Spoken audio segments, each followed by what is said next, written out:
Welcome to Immerse Messiah reading for week 12, day 59.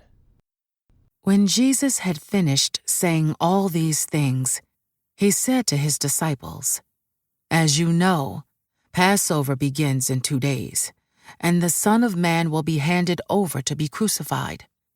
At that same time, the leading priests and elders were meeting at the residence of Caiaphas, the high priest, plotting how to capture Jesus secretly and kill him, but not during the Passover celebration, they agreed, or the people may riot. Meanwhile, Jesus was in Bethany at the home of Simon, a man who had previously had leprosy. While he was eating, a woman came in with a beautiful alabaster jar of expensive perfume and poured it over his head.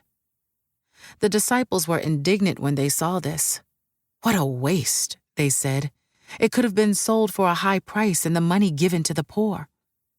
But Jesus, aware of this, replied, "Why criticize this woman for doing such a good thing to me? You will always have the poor among you, but you will not always have me. She has poured this perfume on me to prepare my body for burial. I tell you the truth. Wherever the good news is preached throughout the world, this woman's deed will be remembered and discussed." Then Judas Iscariot, one of the 12 disciples, went to the leading priests and asked, "How much will you pay me to betray Jesus to you?" And they gave him 30 pieces of silver. From that time on, Judas began looking for an opportunity to betray Jesus. On the first day of the festival of unleavened bread, the disciples came to Jesus and asked, "Where do you want us to prepare the Passover meal for you?" "As you go into the city," he told them, "you will see a certain man. Tell him, the teacher says, 'My time has come, and I will eat the Passover meal with my disciples at your house.'" So the disciples did as Jesus told them and prepared the Passover meal there. When it was evening, Jesus sat down at the table with the 12. While they were eating, he said, "I tell you the truth, one of you will betray me." Greatly distressed, each one asked in turn, "Am I the one, Lord?" He replied, "One of you who has just eaten from this bowl with me will betray me. For the Son of Man must die, as the Scriptures declared long ago. But how terrible it will be for the one who betrays him. It would be far better for that man if he had never been born." Judas, the one who would betray him, also asked, "Rabbi, am I the one?" And Jesus told him, "You have said it." As they were eating, Jesus took some bread and blessed it. Then he broke it in pieces and gave it to the disciples, saying, "Take this and eat it, for this is my body." And he took a cup of wine and gave thanks to God for it. He gave it to them and said, "Each of you drink from it, for this is my blood, which confirms the covenant between God and his people.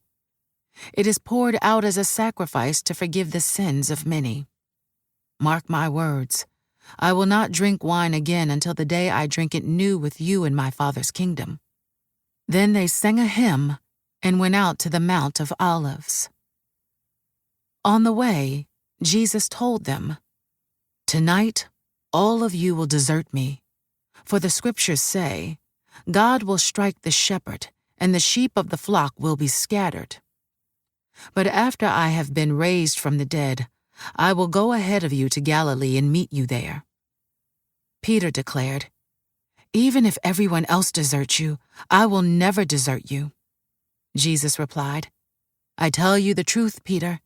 This very night, before the rooster crows, you will deny 3 times that you even know me." "No," Peter insisted. "Even if I have to die with you, I will never deny you." And all the other disciples vowed the same.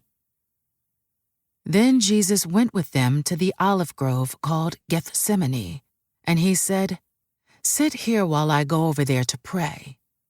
He took Peter and Zebedee's 2 sons, James and John, and he became anguished and distressed. He told them, "My soul is crushed with grief to the point of death. Stay here and keep watch with me." He went on a little farther and bowed with his face to the ground, praying, "My Father, if it is possible, let this cup of suffering be taken away from me. Yet I want your will to be done, not mine." Then he returned to the disciples and found them asleep. He said to Peter, "Couldn't you watch with me even 1 hour? Keep watch and pray so that you will not give in to temptation. For the spirit is willing, but the body is weak." Then Jesus left them a second time and prayed, "My Father, if this cup cannot be taken away unless I drink it, your will be done." When he returned to them again, he found them sleeping, for they couldn't keep their eyes open. So he went to pray a third time, saying the same things again. Then he came to the disciples and said, "Go ahead and sleep, have your rest. But look, the time has come. The Son of Man is betrayed into the hands of sinners. Up, let's be going. Look, my betrayer is here." And even as Jesus said this, Judas, one of the 12 disciples, arrived with a crowd of men armed with swords and clubs. They had been sent by the leading priests and elders of the people. The traitor, Judas, had given them a prearranged signal. "You will know which one to arrest when I greet him with a kiss." So Judas came straight to Jesus.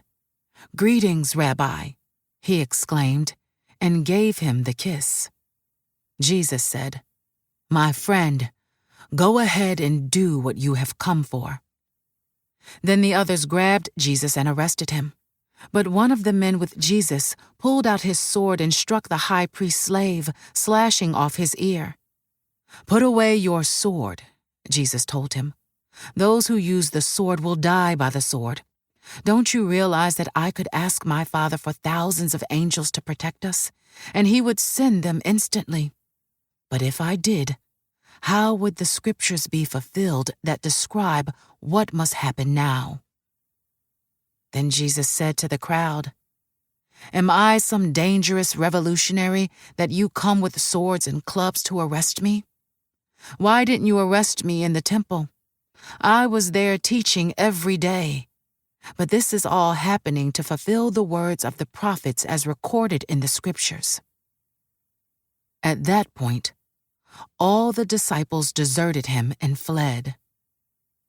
Then the people who had arrested Jesus led him to the home of Caiaphas, the high priest, where the teachers of religious law and the elders had gathered.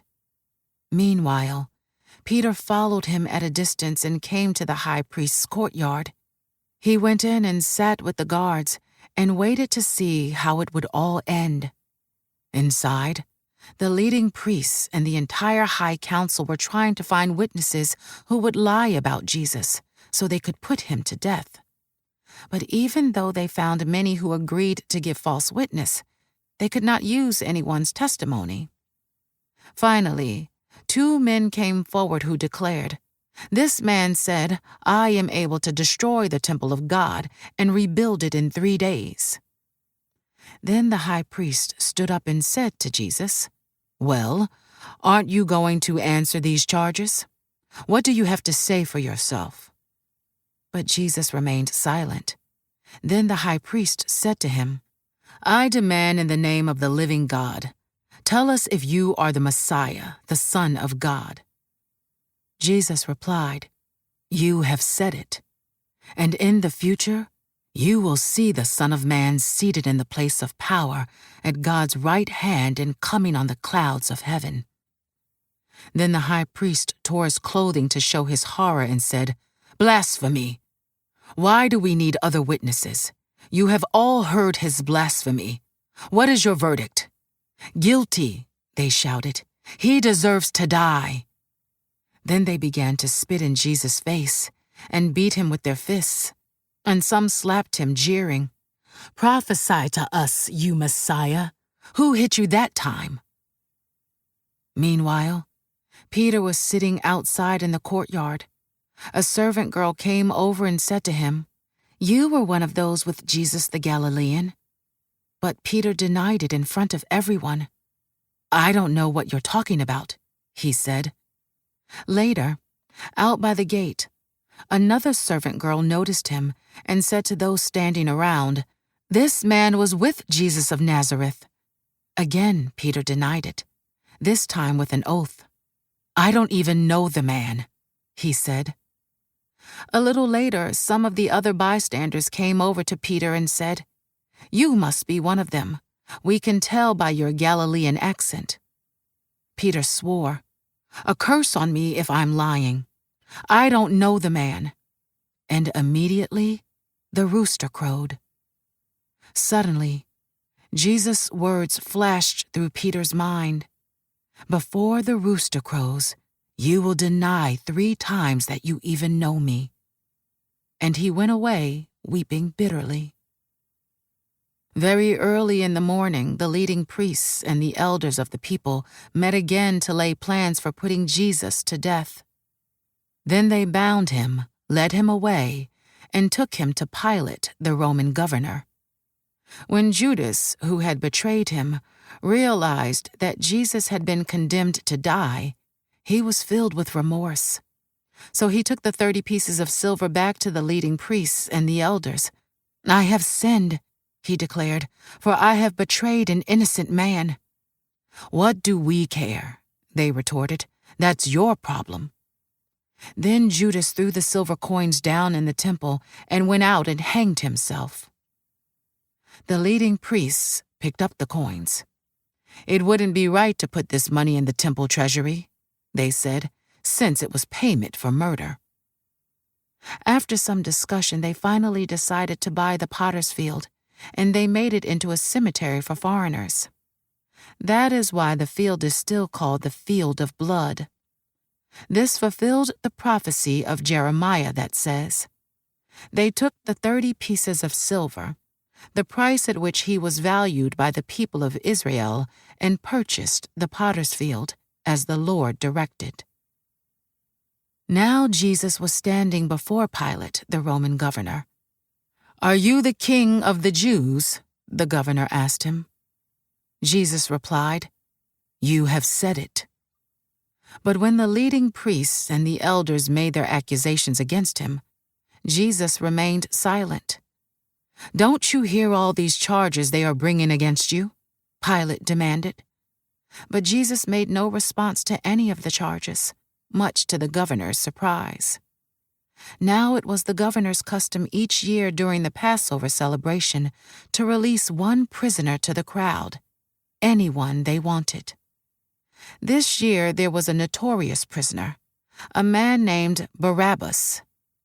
As the crowds gathered before Pilate's house that morning, he asked them, "Which one do you want me to release to you, Barabbas or Jesus, who is called the Messiah?" He knew very well that the religious leaders had arrested Jesus out of envy. Just then, as Pilate was sitting on the judgment seat, his wife sent him this message: "Leave that innocent man alone. I suffered through a terrible nightmare about him last night." Meanwhile, the leading priests and the elders persuaded the crowd to ask for Barabbas to be released and for Jesus to be put to death. So the governor asked again, "Which of these 2 do you want me to release to you?" The crowd shouted back, "Barabbas." Pilate responded, "Then what should I do with Jesus, who is called the Messiah?" They shouted back, "Crucify him." "Why?" Pilate demanded. "What crime has he committed?" But the mob roared even louder, "Crucify him." Pilate saw that he wasn't getting anywhere and that a riot was developing. So he sent for a bowl of water and washed his hands before the crowd, saying, "I am innocent of this man's blood. The responsibility is yours." And all the people yelled back, "We will take responsibility for his death, we and our children." So Pilate released Barabbas to them. He ordered Jesus flogged with a lead-tipped whip, then turned him over to the Roman soldiers to be crucified. This concludes today's Immerse reading experience. Thank you for joining us.